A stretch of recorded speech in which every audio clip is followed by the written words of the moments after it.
We're going to begin by looking at another one of our doctrinal beliefs. Again, go to our website, click on About Us, and look at what we believe. And you'll see, Bob, if you'll advance to the next screen, we'll look at this one that talks about civil government. And it says, we believe that civil government is of divine appointment. That means God-appointed government.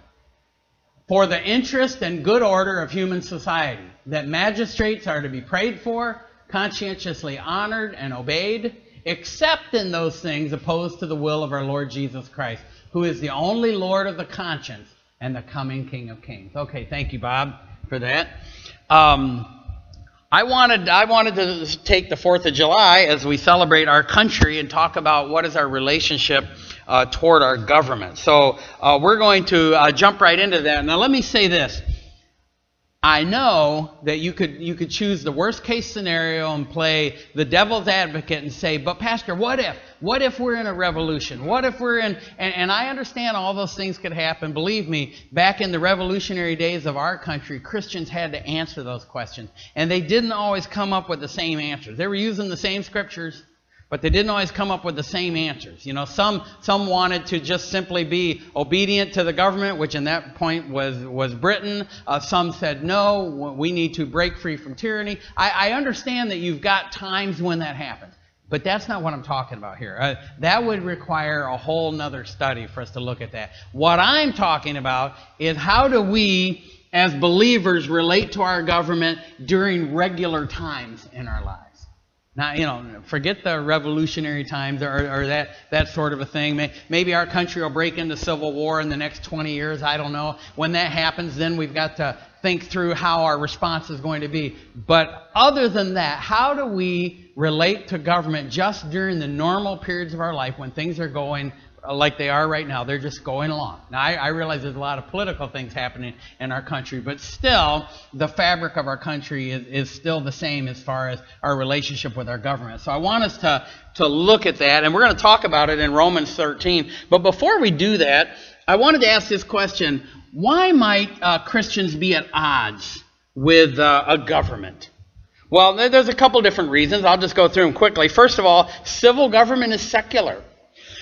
Secular, and what I mean by that is they're interested in worldly things. They're interested in, paving roads, and they're interested in maintaining laws, and they're looking at the secular side of things, and Christians are from a spiritual realm. And so we would look at things from a spiritual perspective. And because of that, those things can clash from time to time. Another reason why we could be at odds with the government is who really is our highest authority. Our highest authority is God. And when the government requires one thing and God requires something else, our allegiance is to God first. And so we're going to look at that in a couple minutes. But that creates some tension as far as that goes. Now, the civil government may look at that as treasonous. I think it's in the book of... either the book of Revelation or maybe when Jesus was talking about end times in Matthew 24. But the comment was made, the time will come when they will kill you and they will think they're doing their patriotic duty by killing you. In other words, the time will come in the future, whether that's 1,000 years from now or whether it's 10 years from now, when Christians will be looked at as treasonous and they will be put to death because they're going against the government, so to speak. That could happen. Another time that we can be at odds with the state is that sometimes government officials or people that have certain authority can try to persecute other groups who aren't necessarily cooperating with them in the way that they would like. For instance, I've heard of public officials trying to make it hard on churches, to put churches out of business because of their own personal beliefs. They were atheist or whatever they were, and they wanted to just make it hard on other groups that didn't look at the way they did. So that can cause odds between them. And we could go on. I could list a bunch of other things here. But let me just suffice it to say, in the early days of our country, when our country was settled, the leaders were either Christians or they were very sympathetic toward religious ideas. And not all of our founding fathers were Christians, by the way. Some of them were of other religious groups. Some of them may not have been religious. They might have been what you would call a deist. They just believed that there is a God, but that was about it. They didn't go to church necessarily, something of that nature. They just weren't anti. But here's the deal. In the early days, most everybody was sympathetic toward religious people and religious ideals when our country started. It wasn't about making everybody the same. It was about giving people the freedom to worship as they felt they needed to worship. And we saw that in the beginning parts of our country. However, we've seen a little bit of changes over time, haven't we? There's been different things happen that make things just a little more difficult. Depending on who gets in power at any given time, they could make things difficult for you. If you want an idea, think of that one baker. I think he was from Colorado recently that was taken to court and actually went all the way to the Supreme Court because there were people who were wanting gay rights and they were trying to force him to be involved in their ceremony, and he would serve them in his restaurant, or in his bakery. He'd give them whatever they ordered, but when they asked him to be involved with their wedding ceremony, he didn't want to do that, and so they went after him. And they're still going after him, by the way. It went all the way to the Supreme. It did go to the Supreme Court, didn't it? Or was it the Colorado Supreme Court? I can't remember. But at any rate, they found that he was within his rights to be able to refuse to do that. Well, now that court case is over, now they're bringing all kinds of other court cases. And the point that I'm getting at is it can get hard sometimes, and there can be trouble. And when officials in different places want to be that way, they can make it hard on people, and we're seeing more of that. Now let me say this. You know how it is, like when I substitute teach at school, when I go to class, I might have 2 bad kids out of 30. But when I go home, I said, man, that was the worst class I've had. That was awful. And it was only 2 bad kids. There were still 28 decent kids in the class. And so we need to be careful that we realize there's still an awful lot of good in our country, and we still have an awful lot of rights, and those rights are being upheld. More and more things are going to court cases, and the courts are finding that we still have our rights. And so don't think that the whole thing is down the tube yet. We still got a ways to go. But it can be tough.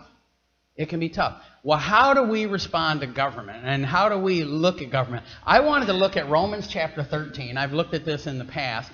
And I want us to just study it quickly here to get an idea of how we are to respond to the government that God has us on. Now, before I read this, remember what government Paul was under. Paul was under the Roman government.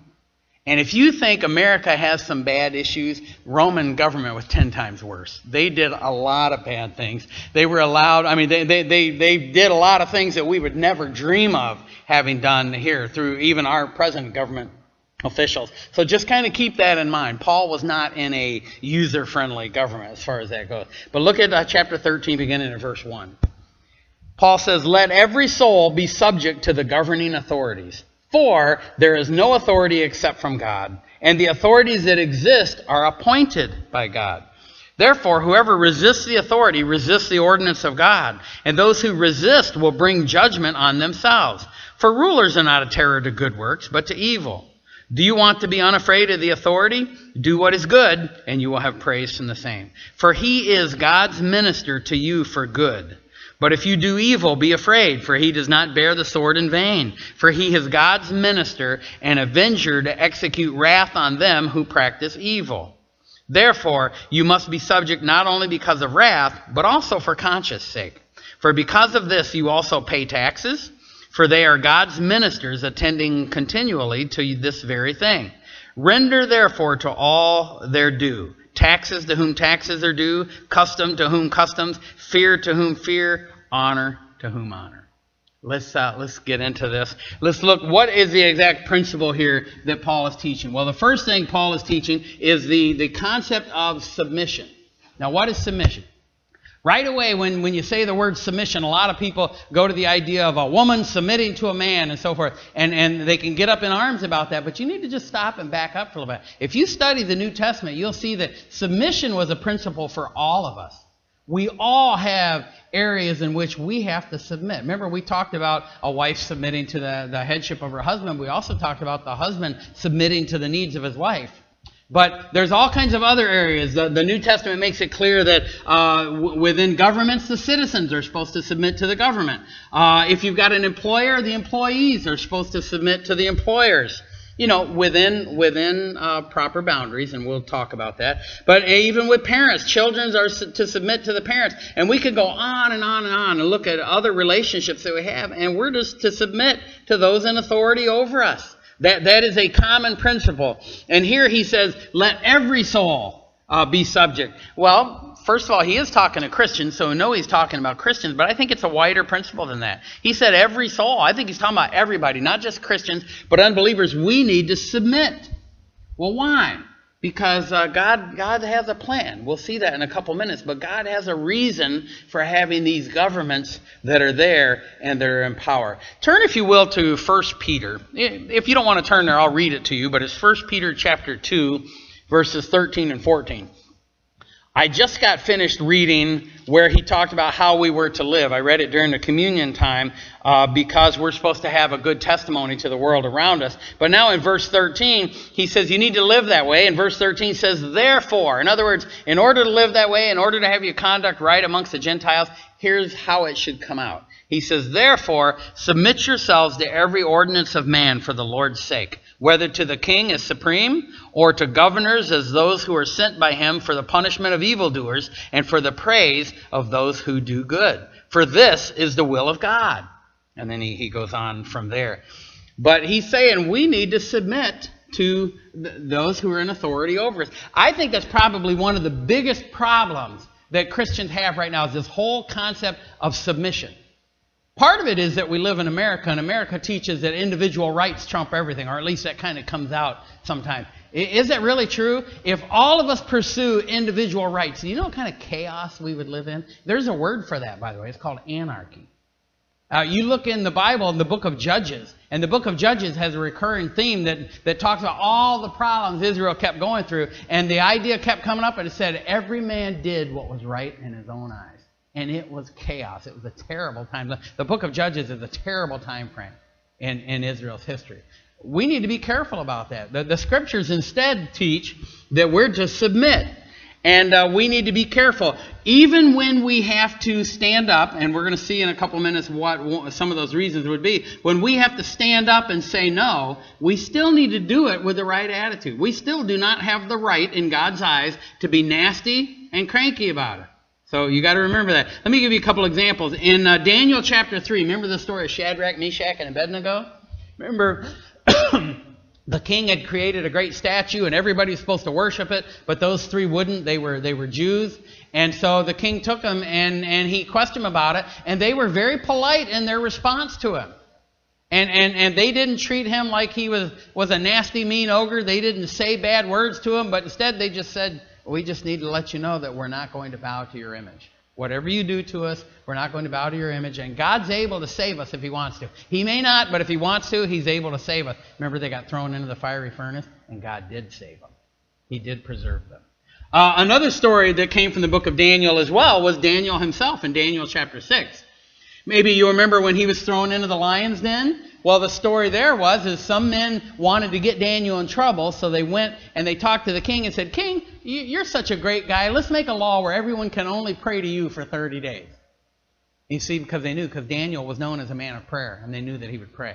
And so the king, being, hey, that sounds great to me, so he signed the law, and then Daniel ended up getting caught praying, and so the king threw him into the fiery pit. But even when the king confronted him, Daniel was still right before him as far as the way he was talking to him. And then after Daniel got thrown, not in the fiery pit, but the lion's den, and it said God shut the lion's mouth, and they pulled Daniel out of the lion's den the next day, and Daniel talked to the king, and he spoke very, very nicely. In fact, he started off by saying, O king, live forever, which is kind of the way you would talk to a big king like that in those days. He was nice and polite about it. He wasn't nasty. He wasn't saying, you dirty, rotten scoundrel, look what you did. You shouldn't be doing that. No, he spoke with what's the word I'm looking for? He spoke politely, and he spoke with submission. as he ought to. There is one story where someone didn't, though, one time. Maybe you'd be interested in seeing the story. It's in the book of Acts. If you're in Romans, it's the next book just before Acts. Acts chapter 23. At one point, the Apostle Paul he got caught in Jerusalem, and they're taking him to trial, and they want to kill him because he's preaching the gospel, that kind of a thing. And I'm in Acts chapter 23, verse 1. I want you to see how Paul responded. And you need to just remember, Paul's response was wrong at first. Keep this in mind. Acts 23, verse 1. Then Paul, looking earnestly at the council, said, Men and brethren, I have lived in all good conscience before God until this day. And the high priest, Ananias, commanded one of those who stood by him to strike him in the mouth. Then Paul said to him, God will strike you, you whitewashed wall. For you sit to judge me according to the law, and do you command me to be struck contrary to the law? Then look at verse 4. And those who stood by said, Do you revile God's high priest? Look how Paul responded. Then Paul said, I did not know, brethren, that he was the high priest. For it is written, You shall not speak evil of a ruler of your people. Now, did Ananias deserve to be called a whitewashed wall? Did he deserve to be yelled? Yeah, he deserved it. But yet, as soon as Paul recognized that he said that to the high priest, the authority of those days in Israel, he backed away and said, I'm sorry, I didn't know that. That's the principle. That's the idea. We need to be careful. I really believe back during the days of President Obama, a lot of us as conservative Christians were guilty of violating this whole idea. And now, some of us might even be upset because people on the other side are violating the idea toward President Trump these days. I think we're both guilty on the same way. We need to be careful about that. We can't act like the world acts just because we're mad or upset. We still need to have that attitude of submission. Well, let me keep going on here. Paul's teaching we need to have that attitude of submission to the government. But why? Why should we submit to the government? If you're still in Romans chapter 13, let me just read verse 1 again. He said, Let every soul be subject to the governing authorities, for, and here's your first reason, for there is no authority except from God, and the authorities that exist are appointed by God. God's the one who puts all these in order. And we're going to see more of that as we go, exactly what it is God's trying to accomplish. But God's the one who establishes these authorities. I will never forget when they captured Saddam Hussein and they were going to hang him. And you know, because of what all he did in Iraq. And one of the questions they said to him is, why were you such a brutal dictator or whatever? Now, I'm not saying I agree with him, but this is a little eye-opening. And Saddam Hussein said, because the Iraqi people are a stubborn, obstinate people, and they need someone to be difficult over them. I thought, wow, that's interesting. Believe it or not, Saddam Hussein, even though he was wicked in a lot of ways, and I believe that he reaped what he sowed in the end, but he was still fulfilling God's purposes because he was maintaining a society that had a semblance of order and that people were able to live in. It wasn't complete chaos and complete disorder. Now, he did a lot of bad things, and I believe that he, again, reaped what he sowed. But to that extent, he was still fulfilling part of what God wanted. But we live in this country, and we need to understand God's the one who's allowing the power to stay in power. I'm not saying that he agrees with all the politics and everybody's views and all of those things, but God uses government for the sake of people to live. And we'll see that as we go in verses 2 and 4, or 2 through 4. He says, well, look at verse 3, for instance, and verse 4. For rulers are not a terror to good works, but to evil. And then go down to verse 4. For he is God's minister to you for good, but if you do evil, be afraid. And he goes on and talks about it. God uses governmental authorities to maintain control, to maintain a society that we can live in. I want to turn to one other place. I'm going to turn to the book of 1 Timothy. In 1 Timothy chapter 2, Paul talks about this same idea when he's talking to Timothy. Let me read this to you. 1 Timothy chapter 2, verses 1 through 3. He says, Therefore I exhort first of all that supplications, prayers, intercessions, and giving of thanks be made for all men, for kings and all who are in authority, that we may lead, and here's the reason, that we may lead a quiet and peaceable life in all godliness and reverence. That's what God uses government for. so that we can have some sort of order in our society, so that we can be able to live peacefully and live godly as we want to. That's what government's for. That's what societies are for. And even Paul used that to his own advantage. Remember when the Apostle Paul was captured by the Jerusalem mob and they wanted to kill him, and the Romans came in to figure out what was going on, and they were about to turn him back over to the Jews, and the Jews would have killed him. And Paul said, no, you can't do that. I'm a Roman citizen. I appeal to Caesar. And any Roman citizen that appealed to Caesar, they had to take it. It was one of their rights. It was a given right for the Roman citizens, and they had to take him to Rome. And what it did was it saved him from being murdered by that mob right then. Paul used his citizenship to be able to do that. Well, that's the idea that's going on with all these things. God uses these things so that I've got notes all over the place up here. I got to make sure I stay on track here. But God uses those things so that we can live a peaceable life, and so that we can follow after Him without having to worry about all that other stuff. If we lived in anarchy, we'd be forever fighting and doing all those other things and not being able to just simply live life, live out our faith the way God wants us to. Well, because of all this, I'm going to shave this down a little bit. Because of all this, Paul says that's why you pay taxes. That's why you pay taxes, because that supports the government. Paying taxes is not anti-Christian. There are some people that will stand up and they'll try to say that we shouldn't have to pay any taxes in our country at all, and they've got all kinds of reasons for it. Paying taxes is a biblical idea. And I think we need to pay taxes. Now, I think that maybe there's a reason to fight against the type of taxes we get sometimes. And remember, the American Revolution was part of that. Remember the whole tea tax and the Boston Tea Party and all that. They were standing up because they were becoming so oppressive. I get that. But don't get the idea that we shouldn't have to pay any taxes at all. No, that's not right. The Holy Spirit told or inspired Paul to write that we do need to do that.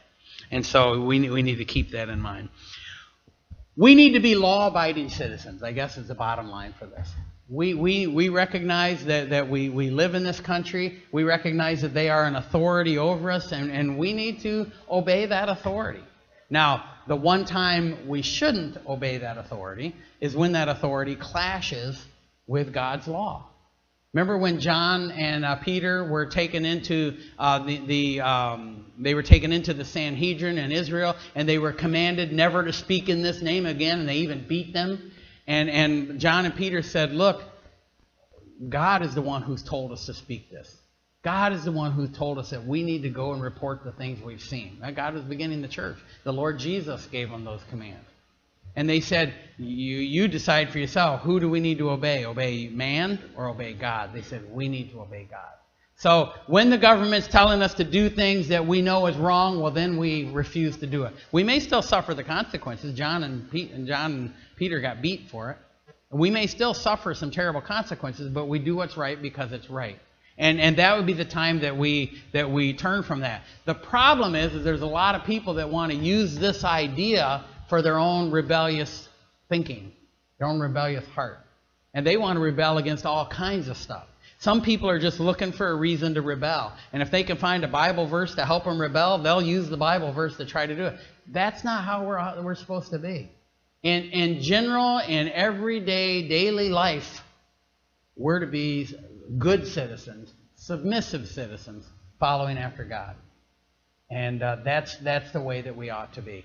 I'm grateful we live in America. We still can do that in America.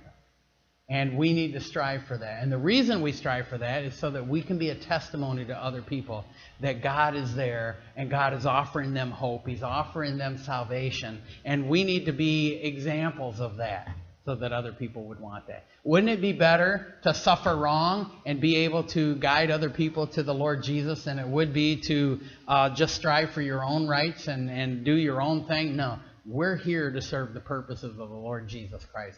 That should be first in our heart. Let's pray.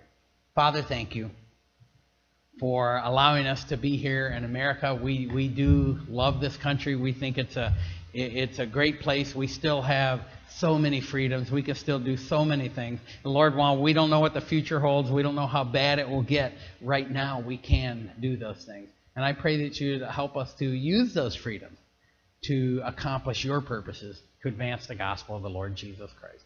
I'm praying this in his name. Amen.